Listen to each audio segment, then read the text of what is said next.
स्वागत है बच्चों आपके अपने चैनल लर्न पंजाब में। आज हम पढ़ने वाले हैं class 6th subject English chapter 4 जिसका नाम है द गिविंग ट्री। ये एक ऐसी कहानी है जो बिल्कुल किसी मूवी की तरह सीधा दिल को छू लेती है। इस एक्सप्लेनर में कहानी की एक एक लाइन को बहुत ही गहराई से समझाया जाएगा, हर एक शब्द और उसके पीछे की फीलिंग, सब कुछ। साथ ही एग्जाम्स के लिए सारे सवाल जवाब भी स्टेप बाय स्टेप कवर किए जाएंगे।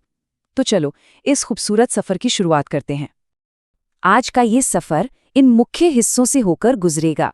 पहले बचपन, फिर जवानी और उसके बाद बुढ़ापा। आखिर में एक क्विक स्टोरी रिवीजन होगा और परीक्षा के लिए जरूरी प्रश्न हल किए जाएंगे। तो बिना देरी किए आगे बढ़ते हैं। सेक्शन 1 चाइल्डहुड यानी बचपन का प्यार और खेल। एक छोटे से लड़के और एक शांत पेड़ के बीच की पक्की दोस्ती यहीं से शुरू होती है। कहानी की शुरुआत कुछ इस तरह होती है। Once there was a tree and she loved a little boy. The boy loves the tree very much. इसका मतलब है एक बार एक पेड़ था और वो एक छोटे लड़के से बहुत प्यार करता था। और पता है वो लड़का भी उस पेड़ से उतना ही प्यार करता था। यहाँ एक बहुत ध्यान देने वाली बात है, पेड़ के लिए शी शब्द का इस्तेमाल हुआ है। जैसे एक माँ अपने बच्चे से बिना किसी स्वार्थ के अनकंडीशनल प्यार करती है ना, बिल्कुल वैसे ही ये पेड़ उस लड़के से प्यार करता था। दोनों के बीच का रिश्ता बहुत ही सच्चा और प्यारा था। और फिर लिखा है, time went by, the boy grew older. The tree said, come boy, climb up my trunk, swing from my branches, eat apples and be happy. यानी जैसे जैसे वक्त बीता लड़का बड़ा होने लगा। पेड़ ने उसे बुलाया और कहा, आओ लड़के, मेरे तने पर चढ़ो, मेरी शाखाओं से झूलो, मेरे सेब खाओ और खुश रहो। सोचो, जैसे बच्चे पार्क में खेलने जाते हैं जहां स्विंग्स होते हैं, वैसे ही उस लड़के के लिए वो पेड़ ही उसका पूरा अम्यूजमेंट पार्क था। पेड़ अपनी हर चीज देकर उस लड़के को सिर्फ खुश देखना चाहता था। चलो इस टॉपिक का शॉर्ट रिवीजन कर लेते हैं। तो अभी तक क्या देखा गया? एक पेड़ और एक छोटे लड़के के बीच बहुत गहरा प्यार था। लड़का पेड़ के साथ खेलता, डालियों पर झूलता और मीठे सेब खाता था। और सबसे खास बात, पेड़ अपने छोटे दोस्त को खुश देखकर खुद अंदर से बहुत खुश होता था। अब आते हैं सेक्शन 2 पर, अडल्टहुड, एप्पल्स एंड बोट्स।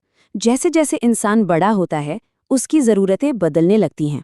चलो देखते हैं इस बदलाव का इनके रिश्ते पर क्या असर हुआ।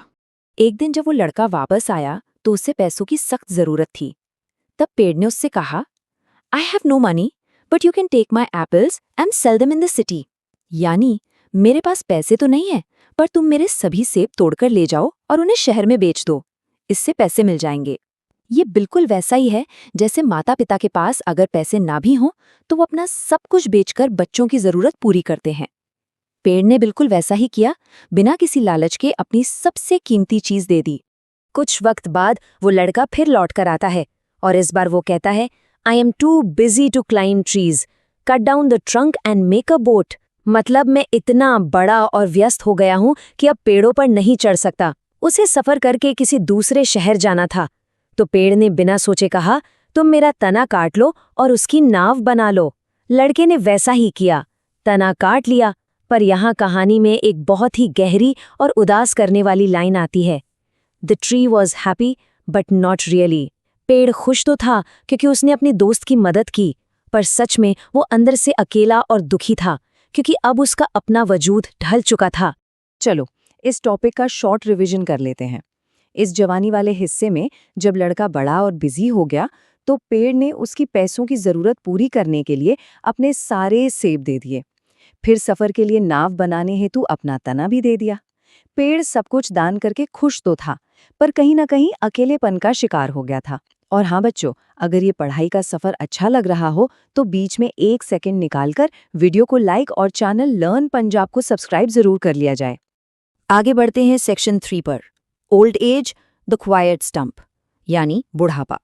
दौर अब पूरी तरह बदल चुका है और दोनों का रूप भी। बहुत लंबे समय बाद वो लड़का जो अब एक बूढ़ा आदमी बन चुका था लौट कर आया। पेड़ ने उसे रोते हुए कहा, I am sorry boy, I have nothing to give you, I am just an old stump. मुझे माफ करना मेरे दोस्त, अब मेरे पास तुम्हें देने के लिए कुछ नहीं बचा। न मीठे सेब हैं, न चढ़ने के लिए मजबूत शाखाएं। मैं अब सिर्फ एक पुराना कटा हुआ तना रह गया हूँ। ये सुनकर सच में किसी का भी दिल भर आएगा कि एक पेड़ किस हद तक आत्मसमर्पित हो सकता है। लेकिन उस बूढ़े आदमी ने क्या जवाब दिया? उसने कहा, I don't need anything now. I just want a quiet place to sit and rest. अब मुझे जिंदगी में कोई चीज नहीं चाहिए, मैं बहुत थक गया हूं। मुझे बस बैठने और आराम करने के लिए एक शांत जगह चाहिए। ये सुनकर उस बचे हुए तने ने बहुत खुशी से अपने आप को आगे किया ताकि वो थका हुआ दोस्त उस पर बैठ सके। और इस तरह आखिर में पेड़ एक बार फिर से पूरी तरह खुश था। चलो इस टॉपिक का शॉर्ट रिवीजन कर लेते हैं। आखिरी हिस्से में पेड़ के पास देने के लिए सिर्फ एक बचा हुआ तना या स्टंप बचा था, पर उस थके हुए बूढ़े आदमी को भी अब किसी चीज की जरूरत नहीं थी, सिर्फ आराम की तलाश थी। पेड़ ने आखिरी सांस तक बैठने के लिए अपनी जगह दी और दोनों आखिर में शांति और खुशी से साथ थे। इस टाइमलाइन को देखा जाए तो कहानी का सार बिल्कुल साफ हो जाता है। बचपन में पेड़ ने खेल और सेब दिए। जवानी में जब लड़का अपनी धुन में बिजी हो गया तो पेड़ ने बोट बनाने के लिए अपना वजूद तक दे दिया। और बुढ़ापे में जब वही इंसान थक कर वापस आया तो पेड़ ने बैठने के लिए सहारा और शांति दी। द गिविंग ट्री का यही तो असली मतलब है, बिना किसी उम्मीद के अपने प्यारों के लिए हमेशा देते रहना। अब आते हैं सेक्शन 4 पर, वर्ड मीनिंग्स एंड फ्रेजेस। कहानी के इस इमोशनल सफर के बाद अब शब्दों के अर्थ समझना एग्जाम के लिए बहुत जरूरी है। चैप्टर में एक फ्रेज यूज हुआ है, कट ऑफ। इसका मीनिंग होता है किसी चीज की सप्लाई को बंद कर देना या तोड़ देना। जैसे किताब में एक एग्जाम्पल है, अ water supply has been cut off, मतलब पानी की सप्लाई बंद कर दी गई है। कहानी में भी जब पेड़ को कट डाउन यानी काटा गया था तो उसकी ऊपर की जिंदगी एक तरह से कट ऑफ हो गई थी। एग्जाम में अगर ये फ्रेज आए तो इसका मीनिंग ठीक ऐसे ही याद करके लिखा जाना चाहिए ताकि पूरे मार्क्स मिल सके। Section 5, exam questions and answers. चलिए अब किताब के सारे जरूरी सवाल हल किए जाएं ताकि फाइनल एग्जाम में एक भी गलती ना हो। सबसे पहले ट्रू या फॉल्स स्टेटमेंट्स को देखते हैं। पहला स्टेटमेंट है, did the tree have money? क्या पेड़ के पास पैसे थे? कहानी ध्यान से सुनी है तो याद होगा, फॉल्स। पेड़ के पास पैसे नहीं थे, उसने तो अपने सेब बेचने को कहा था। दूसरा, वॉज द बॉय बिजी? क्या लड़का बिजी था? इसका जवाब है ट्रू, जवानी में आकर वो सच में बहुत बिजी हो गया था। और तीसरा, did he go to a nearby village? क्या वो पास के गांव में गया था? नहीं, ये फॉल्स है।